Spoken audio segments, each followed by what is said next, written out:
What's good, Joe? What's good, Real Talk Squad? This is Miles. You are listening. Real Talking Miles Johns for we always keep it real. Today, we have a special guest, my guy Jacob. He is over Sixers country, one of the biggest Sixers platforms in the world. One of the biggest Sixers platforms out there. I have seen him grow. Y'all be trying to call me Unc. We're the damn near the same age. Like, how old you, bro? Like what, 22, 21? I built that when I was 13 years old. It started in 2018. Now I'm entering year 8, so I even feel old. Yeah, that's what's up. I'm like, uh, that's what's up because I'm like, because I started real talk when I was 19. I just turned 19. Uh, but I started like a lot of my page doing Sixers stuff in the beginning, and obviously still do Sixers stuff during the season. But I saw your work, you've seen my stuff, and I know we talked a little bit like during the summer, and I was like, man, I gotta have you on. And you one of the ones that have been able to not only write, but be able to use your content creation to uplift your writing. So I definitely want to give you your kudos there. And graduate from Temple, right? You're still at It's Temple? junior year right now. Junior year at Temple. How you like Temple? It's been great. I mean, I've been able to learn a lot, develop as a professional. I think being in the city of Philadelphia has helped a lot, especially just considering the sports culture and obviously the Sixers, Eagles, Phillies, Flyers all being down there. It's great, and like I always wanted to go to a school in Philly, kind of like a big market type of thing. And there was honestly no better place in Philly for me in terms of like sports media than Temple. Yeah, I feel like when you're talking about the best sports media markets in the world, I feel like definitely for the amount of people that's in Philly, like Philly blows the water out. Like the fan engagement is off the charts. Whether it's Eagles, Sixers, Phillies, Red October. So no, happy to have you on, and I'm Happy to ready to be talk here. some Sixers ball. I mean, Yeah. I want to just recap the Sixers season 2024-2025 season. And to say that it was a disappointment, uh, that's an understatement. And they had a league record 54 different lineups that Nick Nurse had out there. And they only saw 15 games where the star-studded trio of Joel Embiid, Paul George, Tyrese Maxey played together. And we all knew coming into last season, all right, health is going to have to be A1. Like that's going to have to be something that, you know, we just get lucky and everybody stays healthy. And that was a long shot. And I think before the season even started, it was like, all right, Paul George down. All right, Embiid's talking about no back-to-backs. What was your thoughts on the Sixers last season, how they did, the injuries, all of that? Well, I think you hit on a lot of it. Entering that season, obviously the Sixers were projected to be one of the better teams in the Eastern Conference. Maybe not true contenders, but definitely in that conversation. And like you alluded to, Paul George got injured, and I believe his second preseason game against the Hawks. Obviously, what happened with Joel Embiid was well documented. He wasn't right to start the season, and as a result, the team put him on a very strict load management plan that obviously unraveled. It's like seemingly game on a game by game basis. And to summarize a bunch of chaotic stuff, I mean, it's just injuries really just prevented them from forming proper cohesion on the floor. And also, they didn't really have an identity. And obviously, intangibles aren't everything when it comes to winning games and being successful. But it felt like the team really lacked a lot of, mental fortitude and kind of like togetherness that kind of could help you in some spots. But, there was some obviously bright spots to take away, like Justin Edwards, Dembona, Jared McCain's brief stretch, Quentin Grimes, which we'll get into a whole bunch, and obviously Tyrese Maxey had a really good January, all of which we'll go into more detail on. But overall, I mean, I was even looking when the season ended.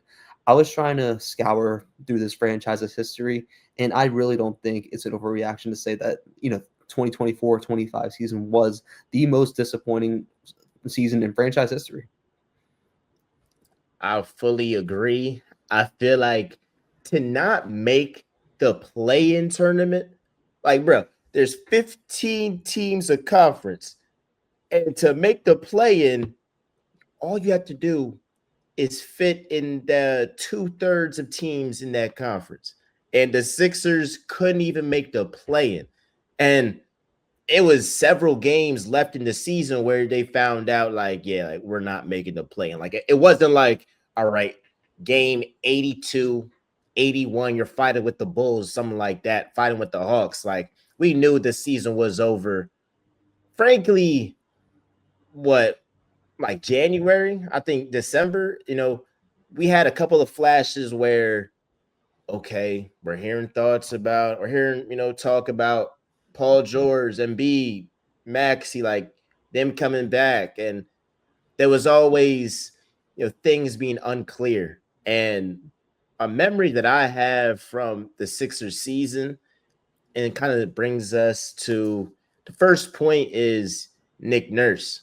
And I remember just seeing Nick Nurse in them post game interviews just look deflated, just look like, dog, like y'all ask me these questions about these guys. I don't have the answers for you. And I know y'all want the answers, and your editors are paying these writers to ask these questions to get these answers. All right, what's Embiid's timeline? Okay, what's Paul George's timeline? And Nick Nurse not only didn't have the answers, but he just looked defeated to me. And that's demoralizing as a fan. I think as a viewer, like, dang, the coach knows, yeah, this season's lost. Like, what were your thoughts on Nick Nurse? There's people saying, hey, like, they want him gone. They don't believe in him anymore. But there's also folks saying, hey, like, we had 54 different lineups.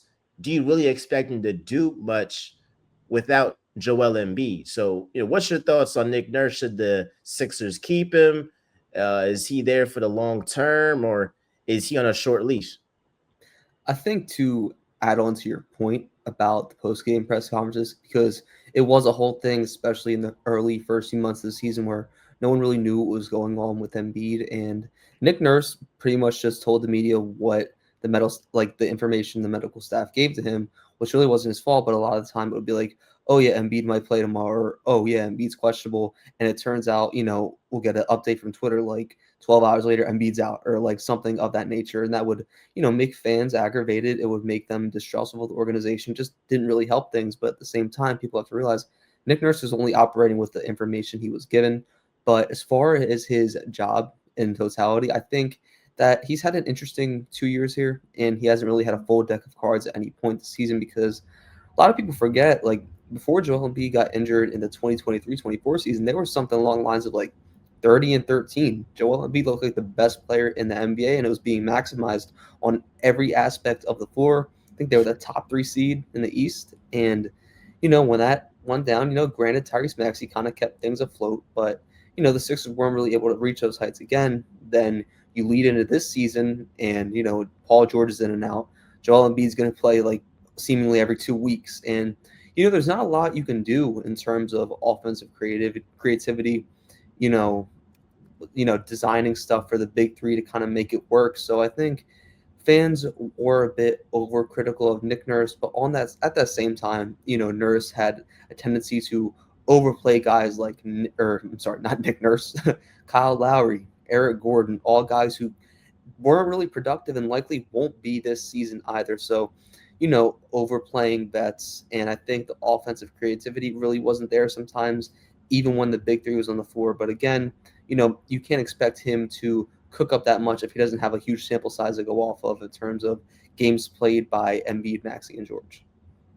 Yeah, I think that's fair to say any other coach in this situation most likely is missing the playoffs, and they're going to have a bad season. Like, let's just say if Joe Mazzulla, we're about to see actually who Joe Mazzulla really is without Jason Tatum. Like, but let's just say not only is Jason Tatum out for the year, but the second best player, Jalen Brown, he's out.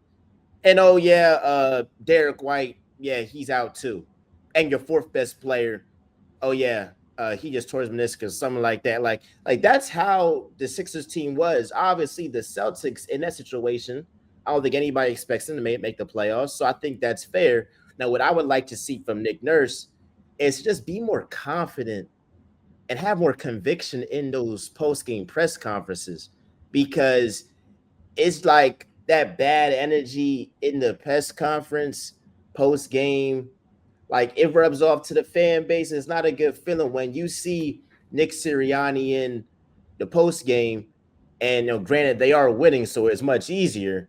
But when you see him, confident, okay, yeah, we're gonna fix this, we're gonna improve on this, it gives the fan base, sense of clarity as okay, the main guy in charge, he's got this figured out. So that's all I want to see. We know to talk about Joel Embiid, talk about Paul George, Jerry McCain before the season started.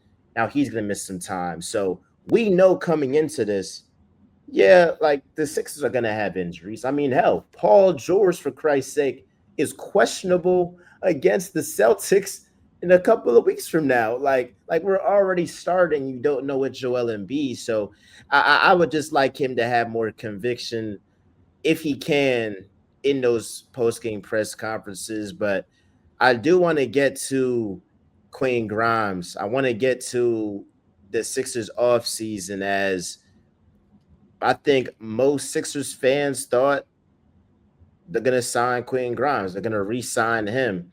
A lot of Sixers fans wanted Gershon Yabusele for him to come back. That gaping hole at the power forward spot there, which has always been neglected from the Sixers in past years, especially in the Joel Embiid era or post Ben Simmons as well, for sure. What's your thoughts on the Quentin Grimes situation? We talked about that a little bit earlier, one on one. But it's overall the Sixers off season, how Daryl Morey has got this team rolling into 2025, 2026. So the Quinn Grimes situation, fans have to understand both sides and how they're in an interesting situation because of the new collective bargaining agreement, which was implemented in the summer of 2023, they added a second tax apron, which is at 190. I don't know. It's high, but regardless, they added a second tax apron, and it has incidentally wiped out the class of players who are better than role players, but not quite all stars. So guys like Grimes, Kuminga, Josh Giddey, etc. And what's happened this summer is that no team really has the money to offer them more than like a mid-level exception. And if they do, they're not going to want to penalize themselves and box themselves into the second apron for a player who isn't quite an all-star. And in the Sixers case, they're roughly, as it stands, like 11 million below the first tax apron.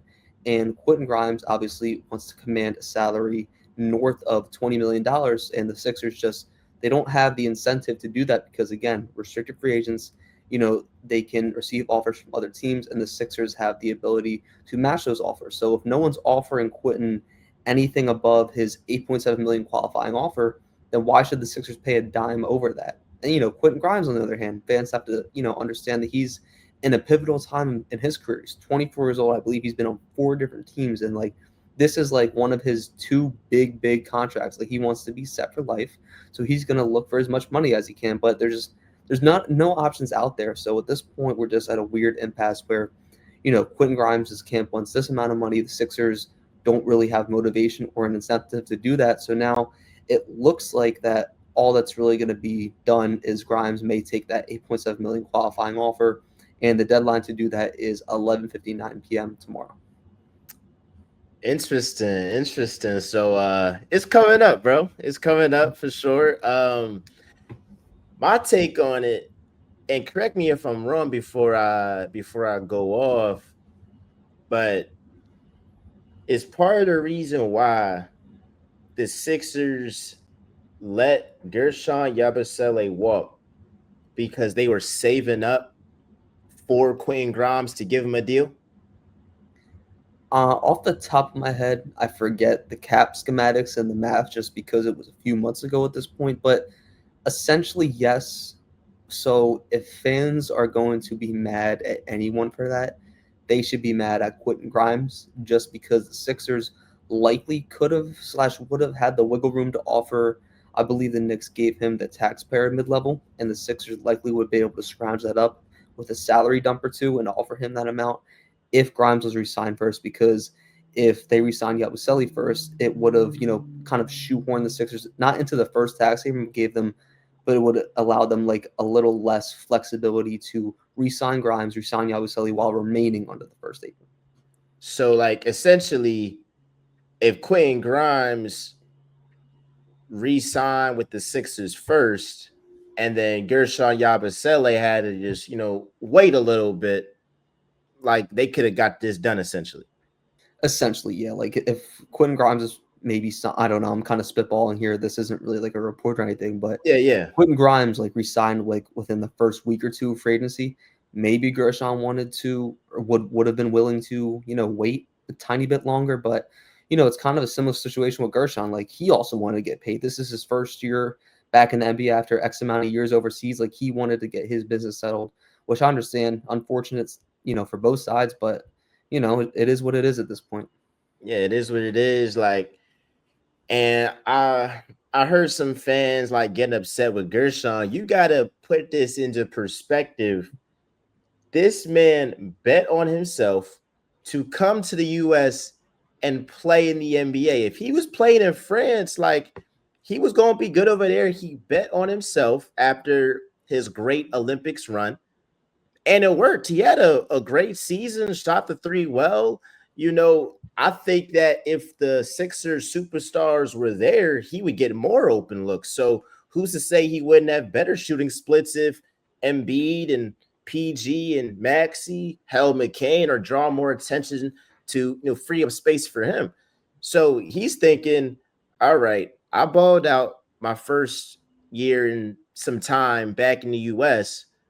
Like I'm not about to wait for y'all to do what y'all do with Grimes or figure that out. Like, all right, the Knicks they calling. Like, I tried to give y'all a chance. All right, I'm going there. So I don't blame him. It sucks that the Sixers lose Yabo, and then the Knicks, who somehow are always getting the guys that I frankly want the Sixers to get. They got Mikal Bridges, they got OG Ananobi. I'm like, dang, I kind of wanted one of those two guys over Paul George last season. I was saying that. I was like, let's get, a 3-and-D wing who's younger, more athletic, right? So my take on the Grind situation, and I get frustrated just because I feel like the Sixers are hustling backwards, because if you draft VJ Edgecombe number 3 and he's a guard, why are you so pressed about Quentin Grimes? Like you already have VJ Edgecombe. If you prioritize that 4 spot and signing Gershon Yabusele, then what you do is you have a 4. When Embiid comes back, that's your 5. When Embiid isn't there, that's Adembona. And then the guy that you drafted number 3, you're developing him to be your starting 2 guard, essentially. So I feel like bringing back Quentin Grimes, how does that help VJ Edgecombe, who's number 3? It's not number 14, number 15, number 16. This is the 3rd overall pick in the NBA draft. Sixers fans, Philly media, we're going to want to see VJ get some minutes. So if you sign Quentin Grimes and you add some insight, to my point, wouldn't adding Quentin Grimes with a heavily loaded backcourt. You already got Maxey. McCain's gonna play at some point. He had a promising first year when he played. Like, wouldn't they be better off just Quentin Grimes, you walk, and we drafted VJ Edgecombe for a reason. Let's let him ball. I think it's just a matter on both fronts of just picking the best player. In the draft, the Sixers thought BJ Edgecombe was the best prospect available at 3 over Ace Bailey, over Con Knipple, etc. And then when, prioritizing Gershon Yabusele or Quinn Grimes, they believed Quentin Grimes to be the best player, and I think they were right on both ends.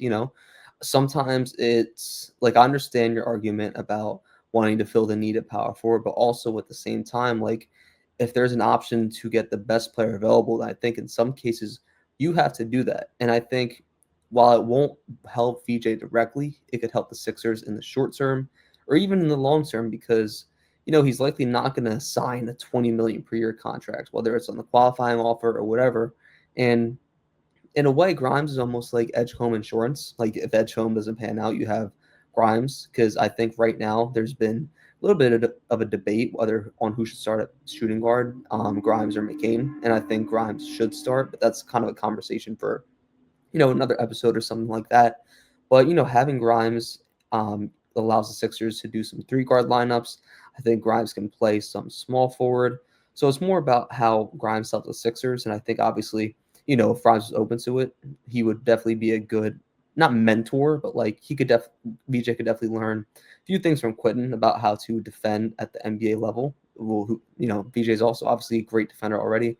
Grimes obviously took some leaps as a three-level scorer during that tanking stretch, so maybe VJ could take a little bit from that. So I think the Sixers, when Grimes resigns, when McCain's healthy, have one of the best guard rotations in the NBA and are really trying to dive into that type of identity. And I mean, worst comes to worst, assuming Grimes doesn't sign that qualifying offer, Sixers could always deal him at the deadline for, I don't know, a power forward. There's no one really realistic off the top of my head, but I know a lot of people kind of been theorizing Tari Eason from the Rockets. The salaries don't match up, so they'd have to Rockets, I believe, would have to aggregate, or a third team would have to be involved. But there's always options. Yeah, and you know, I I've been a big and frankly will always be till I guess I'm proven wrong, a big VJ guy. Do you believe VJ Edgecombe can win Rookie of the Year? What's your expectations for him again? Y'all are real talk. Y'all know how I feel. He was my pick. And me and Jacob, we kind of laugh about this because it was like the competition between all right, got the Ace crowd, then you got the VJ crowd, but the Ace crowd was like, oh my god, it was huge. But it's funny because like a bunch of folks from the Ace Bailey crowd was like, okay, I'm a big VJ guy. I'm like, you was just crapping on him like the whole springtime. Like what's going on? But like, what's your expectations for VJ Edgecombe in his rookie year? I think VJ's role, I mean, obviously now with the unforeseen event of McCain's injury, and I mean, whenever Grimes resigns, I mean, VJ is going to be starting likely in these first two preseason games. So that's going to kind of hopefully accelerate his development at least a little bit. But I would honestly expect him to be a contributor in the rotation throughout the season. I don't think he would start over McCain or Grimes, assuming both are back on the team and healthy. So I would just kind of expect him to kind of be a havoc record off the bench, a guy who can provide some defensive playmaking, off ball skills, whether it's cutting, spot up shooting. And I think another interesting thing about BJ is, people kind of knocked his on ball creation ability at Baylor. But when you look at the tape, with the Bahamas national team a few years back, he was really thriving as more of a point, more of a combo point guard type of player. And I think that could be something that the Sixers lean into. I know Nick Nurse hinted at it a few times, I think after VJ's introductory press conference after the draft and also media day. So that could be something interesting. And also, like kind of like you said earlier, playing off the gravity of Embiid, Maxey, and Paul George, that'll open up the floor a lot for him. But as far as rookie of the year goes, I think that award is mostly with opportunity. And when you scour across the class, I think Cooper Flag is the best player in this class and also will likely have the biggest opportunity to shine and contribute. Just considering, you look at Dylan Harper, he's going to be playing alongside two other guards, Stephon Castle and De'Aaron Fox. VJ Edgecombe's in a very crowded but talented backcourt here. And so with that, I don't think VJ's rookie of the year case is very high, but I mean, crazier things have happened. So Yeah, no, I definitely think that Cooper Flag with Kyrie Irving's injury and the whole narrative of, hey, you're the savior for a city who lost Luka Doncic, who hell lost Micah Parsons, like who is looking for the next superstar, young face of the franchise of the city. Like the narrative is working in his favor. He's also a phenomenal player. I saw him Duke versus Illinois. It was in New York at Barclays Center, and I mean, Coop just did everything: rebounding, passing, all that stuff. You can talk about him another episode. So now I agree that like he's a strong favorite to win Rookie of the Year. uh, I would say that I definitely see VJ being in that pool of guys that can win it because he just has, in my opinion, that innate desire to get better. And his competitive fire, his competitive will is very similar to a guy that was here a couple years ago in Jimmy Butler. And you're seeing him, it was like the day after the draft, VJ is, you know, running one on ones, talking trash. You're not like that. Like, and that's that type of like dog mentality.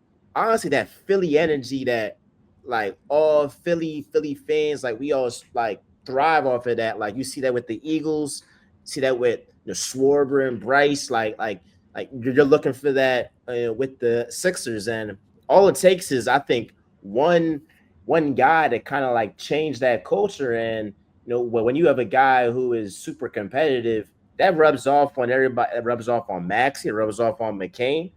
And I like McCain a lot, but I don't think he got that like I'm gonna really go at you like a VJ like would, or that like competitive fire there. So yeah, I feel like VJ is definitely in position. The question is the minutes, because how are they gonna do this? This is something that Nick Nurse, all right, you respectable coach in this league, like how you about to work this out? And I expect you to, be Mr. X's and O's and be a coach and all of that. But like, I'm really trying to figure out, all right, Maxi is gonna be the one.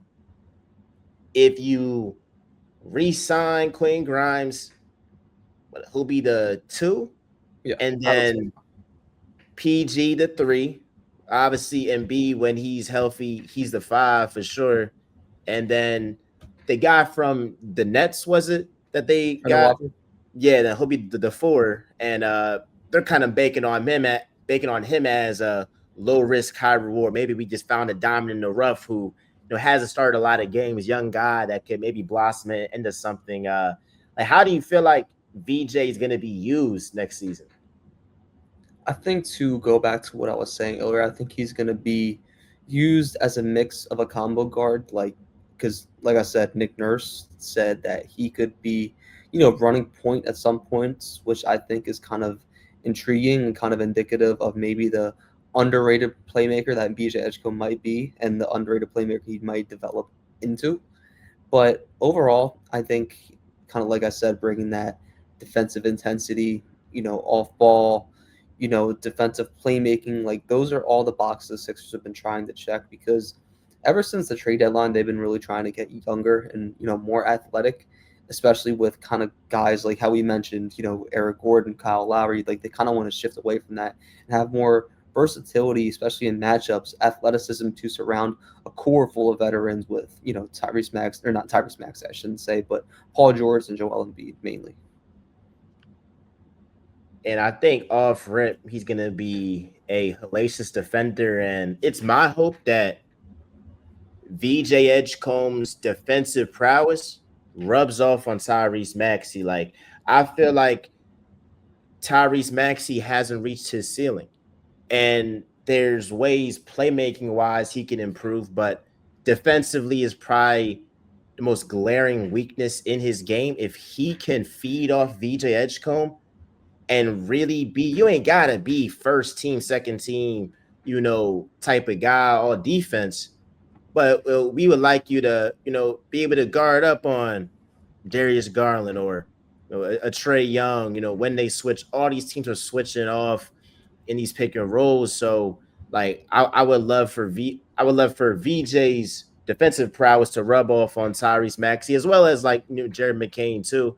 And I think like you said with Quinn Grimes and him being a great defender, like that should just rub off on all the guys. Like you're playing these guys in practice. Like again, I feel like them practices with VJ are gonna be on fire, and I just can't wait to see that. I do want to talk about Tyrese Maxey. Going off what I said, like been a lot of talk about Maxey, and he was put in a not too great situation last year. And I honestly feel for the guy in certain aspects because you're the second best player on this team when they're fully healthy, but you don't really know when your best guy is going to be out there. Like, what if Jaylen Brown didn't know when Jason Tatum's going to be out there, if he's going to be 100%? Like, uh, I'm trying to think of who else, like a Jimmy Butler and Steph, like, if he doesn't know, like, you know, several duos in the NBA like don't have the issue that Tyrese Maxey has. But like, what's your thoughts on the ceiling Tyrese Maxey can reach for his career, but frankly for this season? Do you see Tyrese Maxey getting to that next level and becoming a superstar next season? Superstar, I think, is used very loosely in general. I don't think he will reach like a superstar status. Like when you think about players like Shea Gilgeous Alexander, Nikola Jokic, Giannis, I don't think he will reach those heights. But with that being said, I think he is a really, really, really, really good basketball player. I think he could potentially lead them in scoring throughout the regular season, given the time that Joel Embiid and Paul George will inevitably miss to some degree. And I think the biggest step for him, as you said earlier, is playmaking, because I do think I'm going to give him a little bit of leeway last season, because also, as you said, guys were fluctuating in and out of the lineup. On most nights, he was the first option, and his other two lead guys were like Gershon Yabusele and Kelly Oubre Jr. And in that way, you're just not going to be maximized as a playmaker at the end of the day. And I think a lot of the times, especially earlier in the season, Tyrese Maxey kind of got tunnel vision of some sort. Like he would settle for a lot of step back threes, contested looks around all three levels of the half court.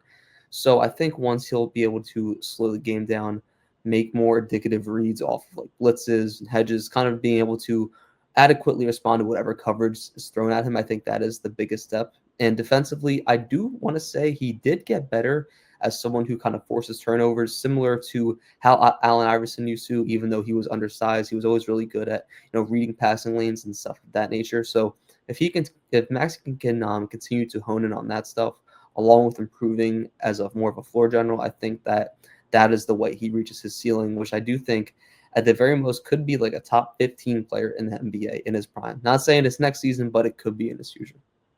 Oh yeah, I definitely think in his future, I would say like in his career, like best case scenario, a Sixers fan's dream is that he reaches that top 10, top 12. Like if he can be essentially like what Dame was in Portland, like that's like the ceiling that I think if a Sixers fan gets Damian Lillard in Portland, Tyrese Maxey in Philly, like that's like best case scenario. I agree that Tyrese Maxey is a star, and you could say that he's one of the premier stars in the NBA, but he ain't a superstar. And the reason why I believe he's not a superstar is because I don't feel like he's even judged that way in Philly. Like when Joel Embiid doesn't play well, oh, he's gonna hear it. If Jalen Hurts does not play well, he's gonna hear it. Bryce Harper, if he doesn't play well, he's gonna hear it. If Tyrese Maxey doesn't play well, I don't hear anything. It's like kind of sacrilegious. It's kind of like Devontae Smith a little bit. It's like, all right, Devontae Smith doesn't have a great game. Ain't nobody gonna say anything. They're gonna talk about AJ Brown, the superstar. They're gonna talk about Jalen Hurts, the superstar, and Saquon Barkley, the superstar, etc. Like they're gonna talk about Joel Embiid. They'll talk about Paul George, who obviously right now isn't a superstar, but in his past he was. Before they talk about Tyrese Maxey. So, in order for him to get to that next level, like we said, the playmaking and being better as an on-ball defender, I'm glad that you highlighted that in terms of just like picking passing lanes. I mean, the guy had almost 2 steals a game last season. So he definitely improved in that aspect. Glad that you highlighted that. But outside of what we mentioned, it's gonna be on Sixers fans and just the whole NBA community, like holding him to that superstar standard. So I think that he has the tools, he has the talent. Uh, but it's also like this team ain't built around him too. It's not built around him. It's built around Joel Embiid, and it's predicated on Joel Embiid being healthy. And so, with 35 minutes in, and we actually are just talking about the Sixers' best player. When for me, it's like I talked about Joel Embiid in the summertime and I was on vacation and the brilliant article came out and it was one of the best pieces of journalism I frankly read this year, and it brought the human side out of Joel Embiid, and that is great. That is fantastic. I fully support just having sympathy, having some empathy, for Joel Embiid and all the injuries that he's had, because the narrative around him has been he don't want to play for real. His heart's not in it. He doesn't have that dog in him. He doesn't have heart. And what the article was basically saying was, all right, you can say I'm not a winner. Like Charles Barkley, he wasn't a winner. Patrick Ewing, he wasn't a winner. And it's definitely criminal, just talking about basketball, that he has not been to an Eastern Conference Finals. That's a travesty right there for his talent. All of those can be facts. What are your expectations for Joel Embiid? Because frankly, bro, like the reason why we're 37 minutes in and I'm just mentioning Joel Embiid's because I frankly have no expectations. I think that's definitely understandable. Sean Bernard and I have talked about this a few times over the summer, and I think people have to really temper their expectations for Joel Embiid. This is not me saying he's washed by any means, but I just don't think we're still in the era where he is going band for band with Nikola Jokic in the MVP race. Unfortunately, I think those days are just behind us. I don't see him, dropping 35 to 40 every night and having such an insane usage rate. But with that being said, if he is properly managed throughout the not the off season, throughout the regular season, and relatively heavy on relatively healthy, I think he can still be definitely an all-star caliber center, all NBA second team caliber. Like I envision as like a most realistic slash best case scenario is like someone who can still, average like 25 to 28 points per game. I feel like we say this every offseason at this point, but I would love for him to kind of be scaled down in a way where he is kind of prioritized as more of like a dribble handoff guy, a guy who can kind of play make from the post. That way he's not, having such a taxing usage rate where like he's, naturally, just accumulating injuries from the wear and tear. So Tyrese Maxey and Paul George can kind of alleviate that pressure from him. And even Jared McCain, Quentin Grimes, VJ Edgecombe, etc. Like I think that would be huge for him. But overall for him as a player, if healthy, all-star caliber, still a winning player.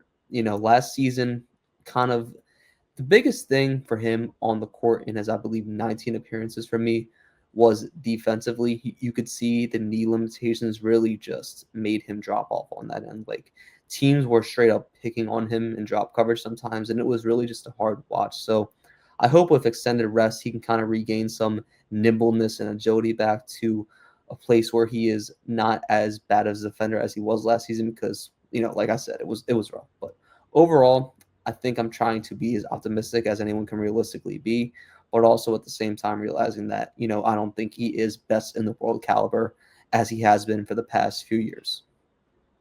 And I think there's several layers to it because Joel Embiid at his apex, like you said, in that 2023-2024 season, up until January and that Warriors game where Joel Embiid gets injured, that December 2023 Joel Embiid, like I'm 24 years old. That's a top 5 player I've ever seen in my life. That's a top 5 player I've ever seen in my life. It's no doubt. I haven't seen Kareem. Too young to see Shaq in his heyday. Joel Embiid, December 2023, peak can go band for band with anybody except Braun, in my opinion. That and even you could argue, hey, like what he was doing, like points per minute. I mean, it was ridiculous. Like I don't have the exact stat, but like he was just a walking machine. I think the pinnacle of it was when Jokic came into his house and he outplayed Jokic. I think had that 3-pointer on him in fourth quarter. Like it was beautiful, and like a lot of Sixers fans are dreaming and reminiscing about that and saying, "Man, like if we can get that Embiid, I agree. That Embiid, I don't think we'll ever see." Now, I do think that he can show a flash, like not in back to back games, but I think like once every few games, like he can show something like that for sure. Like that talent isn't lost, but there's gonna be more pressure on Tyrese Maxey to carry the load. I think last season there was some unknown. Now we know. Now we know. Okay, Tyrese Maxey, like this essentially is your team. It's your team because Joel Embiid, we know like we can hope that he's coming back. We can hope that he comes back before January. We can hope that he comes back before All-Star weekend. Nobody knows. Nobody knows except for Joel Embiid and his trainer, and they're just taking it day by day, day by day. So I don't even think they have a clear depiction of like what date he's coming back. So there's going to be more pressure on Tyrese Maxey. Uh, but I do believe that if the Sixers get 55% of Joel Embiid at least, they can win the Eastern Conference. Now, let me know if I'm bugging or I'm tripping, but we were talking about it. The Eastern Conference, like, you got the Knicks, the Pistons, the Magic, like, like who else is really out there that you're saying to yourself, yeah, like that's gonna be a squad. I respect Giannis, but they traded away, or they well, their what second best player is gone. He's in Portland. So the Cavs as well, like I got respect for them. They won 60 games or whatever, but I just feel like if the Sixers just get Joel Embiid 55, 60% in the playoffs, his presence alone is going to free up space for Jared McCain, Tyrese Maxey, Paul George, VJ Edgecombe, and 55, 60% of Joel Embiid is better than like 90% of all the big men in the league. Yeah, I mean, we were talking about it earlier. The East is one of the most open it's could ever be. Like there is only maybe two teams that are really like should not instill fear, but probably are the alphas of the East. I think that's obviously the Knicks and the Cavs. As we talked about, before we were on air, the Atlanta Hawks are kind of a sleeper team that I think could be really good. The Magic up there as well after getting Desmond Bain. But like you said, anything could happen. And if Joel Embiid is healthy for just one postseason run, then the Sixers could compete with anybody. Yeah, and it would be possible for them to make it out of the East. But the issue is we've been saying that same sentence for the past 6 or 7 years. Like that's always been the issue. And as much as I say I'm optimistic about him, still being an all-star level of talent, it's just like you look. Zach Lowe made this great point, like to what I'm about to say. Like you look at what a grind the playoffs were between the Pacers, and the Thunder, and their respective playoff runs. Like, can we really, or can fans really trust Joel Embiid's body to be able to make it through a 7-game series here, a tough, gritty 6-game series the next round, and then etc. And that's always been the issue. And it's just like I don't know if that's even a realistic goal at this point in time. Yeah, I think that's fair to have hesitations. I do. Again, I have no expectations, but in a perfect world, Embiid 60% healthy come playoff time. Oh my God, sign me up. Sixers go to the finals. Now, this brings it to like, I got last 3 points or last three questions to bring up, like with the Sixers, but I want to just recap their offseason additions, right? And what Daryl Morey has done. I think in the draft, he has been exceptional. Thinking of free agency, he has not been good. And you're getting these older guys, older vets. I was never in favor of Paul George. I felt like if the Clippers weren't willing to give him what that fourth year, that fifth year, well, he's on a 5 year deal, right? Four. He's entering a second. Fourth. Yeah, so the question was, all right, do we give him that 4 year, that fourth year? Clippers weren't going to do it. The Sixers did. That's why he left his hometown to go to Philly. I was never in favor of that. You just got rid of James Harden, who y'all swore, a like he's old, doesn't perform in the postseason. I mean, hell, Paul George has no chips and he's old too. So like, what are we doing? Uh, with Daryl Morey, they have re-signed Kyle Lowry, Eric Gordon, Kelly Oubre, Justin Edwards, Andre Drummond. Well, Andre Drummond, he exercised his option. They added Trendon Watford in free agency. Drafted VJ Edgecombe, Johnny Broom from Auburn, and then Jared Butler, Ricky Council, Lonnie Walker, and Gershon Yabusele. They all have either left or got waived, and the one guy left is Quentin Grimes, who likely comes back to the Sixers, but heck, like you never know. I know we like kind of touched on a lot of these guys throughout the episode, but your overall thoughts on the Sixers off season. Do you feel like Daryl Morey put the Sixers in the best case scenario to win the Eastern Conference if they're healthy? I think yes and no, just because Quentin Grimes was slash is supposed to be the big splash of the off season per se, and the free agency class wasn't that crazy talented from top to bottom. So I think the Sixers did do a good job improving in the margins. Like I like the Trent Watford addition a lot. I don't know if he'll start at power forward right away, but I believe he should slash could be an option later in the season. I think that returning or Kyle Lowry and Eric Gordon returning is a bit of an eyesore. Eric Gordon, there was a whole thing where he had a player option, but if he resigned and if he declined that player option and resigned on a veteran minimum, it would count a little less against the Sixers cap hit. So he kind of did them a favor in that regard. But if Eric Gordon's back, then just I don't know. I get wanting to pay tribute to Kyle Lowry. He has a great career, obviously a Philadelphia native, but just like it's a little bit tough to look at, especially when they're kind of pressed for roster spots at the moment because they have two. One will obviously go to Grimes, and the other is kind of up for debate, which we may get into in another episode. Who knows? But overall, they'd improve within the margins. Grimes will return likely. It's just a matter of how and when. But the Sixers could be a top five team in the East. I think at the very least, definitely a top five team. And like we said, if Embiid is healthy, then anything can happen. And I do like their chances against almost anybody. I think if I had to really go matchup for matchup off the top of my head, I think Cleveland could give them those problems just given their size with Mobley and Jared Allen, and also the star power, obviously Darius Garland, Donovan Mitchell. But obviously they have their own issues in the postseason. But overall, I think they are slightly contenders. I wouldn't put them as a favorite by any means, but just given how weak the Eastern Conference is compared to the West, I think that they definitely are a playoff contender and could make noise under the right circumstances.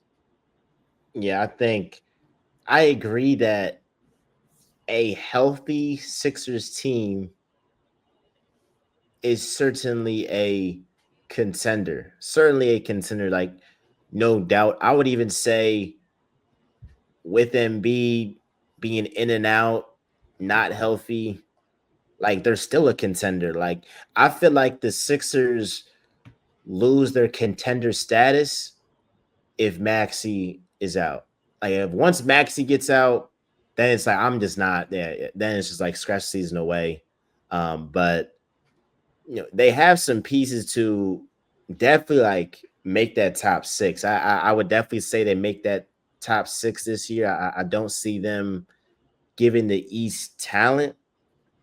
Like if it's the West, it'd be different. I don't think they make the playoffs in the West, but in the East, I'm it's just so bad. Like, and again, granted, there's always that one team, that one franchise that just surprises everybody. Hell, maybe that's the Hornets and LaMelo Ball stays healthy, and they go on a run and Con Knipple turns up and changes life. Like, so granted, there's gonna be one team that me and you don't suspect gets in that top five, top six. That it's like, okay, they're doing something, but for the most part, the Cavs, the Knicks, the Pistons, are they're gonna be somewhere in that top six, right? Cavs probably gonna have the number one record again, but with Halliburton out, Tatum out, Dame out the conference, he's out, he's injured.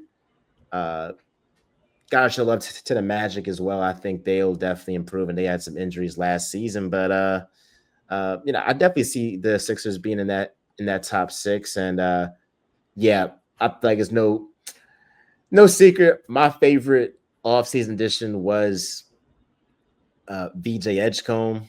Uh, who is yours, real quick, or if it's the same? Oh, VJ definitely. I think Yeah, free agency I'd go Watford though. So, but overall definitely VJ. for sure, for sure. And last two, like, is there a young player on the Sixers that you're super high on right now? You feel like they could go out here and turn some heads, like just really, shock Philly, shock the whole NBA landscape. Who's that young player on the Sixers that you are really high on right now? I think that I'm going to give you two.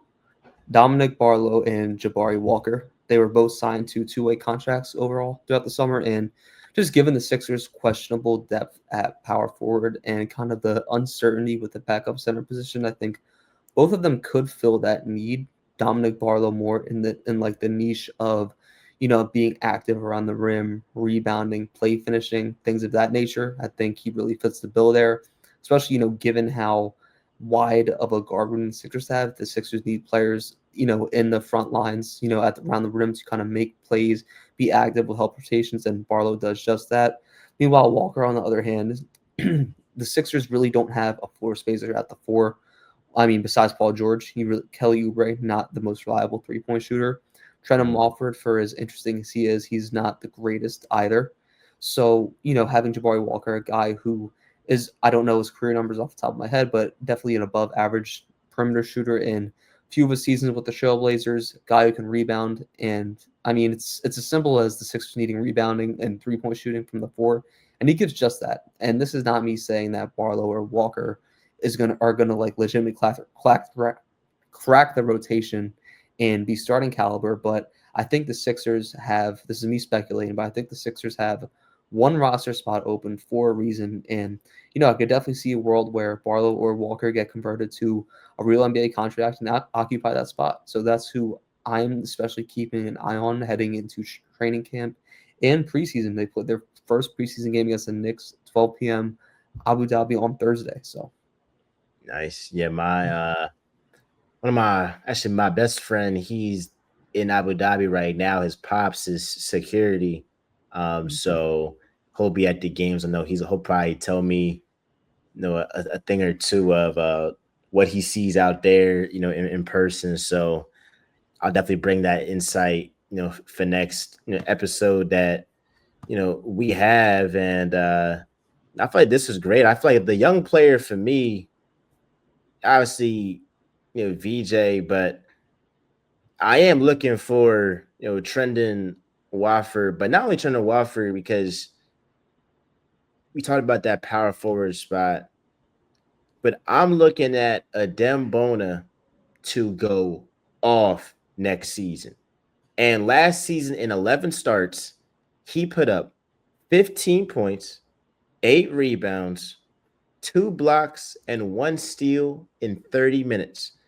And so, with Joel Embiid's health being a major question mark, and yes, the Sixers re signed Andre Drummond, but I frankly do not believe in Andre Drummond. I've seen enough. I frankly am annoyed that he exercised his player option to re sign with the Sixers. I feel like Adem Bona is going to put the NBA on notice and really show people like I'm one of the most athletic big man in the league. I'm a workhorse, great at rebounding. Like that's what the Sixers need. It's rebounding. We have seen it so many times in the playoffs. especially against the Knicks. I mean, you're talking about we go out here, DiVincenzo misses a three, Mitchell Robinson grabs it, kicks out. Then you got Josh Hart, open three, cash. We lost a playoff game because we could not rebound effectively. So I believe that Adem Bona is going to be extremely valuable. And if the Sixers have success this season, it's gonna come down to the play of the Dembona because we know that Joel Embiid is gonna be out for some time. The question is how much. But even if Joel Embiid plays, you don't want that brother playing 35 minutes, 36 minutes. You would really want it to be like, especially if it's earlier in the season, like December or something, be 26, 27, 28. Like you really don't want him pushing past the 30s, at least in my opinion. So that opens up time for Adem Bonus. So that's that young player that I'm definitely looking forward to. And my last question before we end off, man, is what's your prediction of the Sixers record next season and why? I think I'm gonna go 45 and 37. That's just the number that's been in my head throughout the summer. I think they're going to finish with the fifth seed, not because there's four other teams that are necessarily better, but like we were talking about before, the regular season, the teams who succeed, it's the teams who are often younger, more durable. So that's where you have the Orlando Magics, the Atlanta Hawks, and then also, the two kind of top dogs at the moment with the Cavs and the Knicks.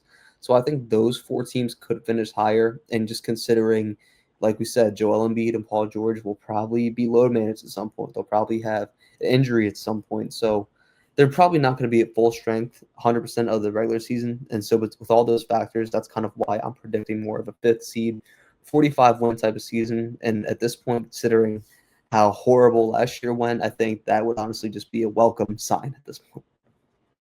Yeah, I feel like if you're talking about 45 wins, like, hey, that gets the Sixers in the playoffs.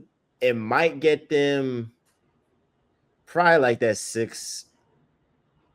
I feel like the Cavs are gonna have that one seed, and it's not even gonna be close. Now the Pistons, Magic, they have that continuity. The Magic with them, they just gotta stay healthy, and the Knicks, that's gonna be like the top four in my opinion. So if like the Sixers can get into five or six, I love that. I love that. So I would say that 44 and what's that? 30. I'm trying to do my math. 44, 38. 38, 38. Yeah, I'm a journalism guy. So yeah, I would say 44 and 38. I think that they just make that sixth spot, or they're like hovering around 6 or 7, and they have to win that, first playing game. And so this is really contingent on like Embiid's health. I think they're going to struggle a little bit. I think that Paul George is going to be in and out the lineup. Hopefully, it's not as much as it was last season. But I'm looking for him, and he's a guy we'll talk about more. But you're looking for him to get that burst back. Um, so yeah, I think with 44 and 38, mid 40s, around the same. I don't think they disappoint like last season, but bro, if they get 50 wins, that might be a bigger miracle than like I don't know, like the Eagles like winning the Super Bowl after going 2-2. I feel like them winning 50 games would be like, okay, that means either Maxi is a superstar and VJ is the rookie of the year, and McCain comes back from his injury and he's one of the best players in the league, or one of the best young players in the league, or you have your guys healthy, which is going to be definitely hard to come by. But any last thoughts before we head out? It was a pleasure having you on, and we gonna keep this going for sure. No, for sure. Thank you for having me on. Obviously, great to talk Sixers after there being really nothing to talk about since summer league. So just excited for the season to get started. But my biggest thing is just keep your expectations leveled. Take it day by day. That goes to every single Sixers fan out there because it's going to be probably a crazy roller coaster of a season. And Quentin Grimes re-signing eventually is just going to get us started. Oh yeah, and we'll definitely be on top of that. Follow Sixers Country Instagram, TikTok, Twitter, all that stuff. Doing phenomenal work. And I have a lot of respect for young guys, doing this sports content thing and really on the grind like that. So y'all know what it is. Real Talk with MJ, my guy Jacob, aka Sixers Country, in the house. Love y'all. Appreciate y'all. We are out.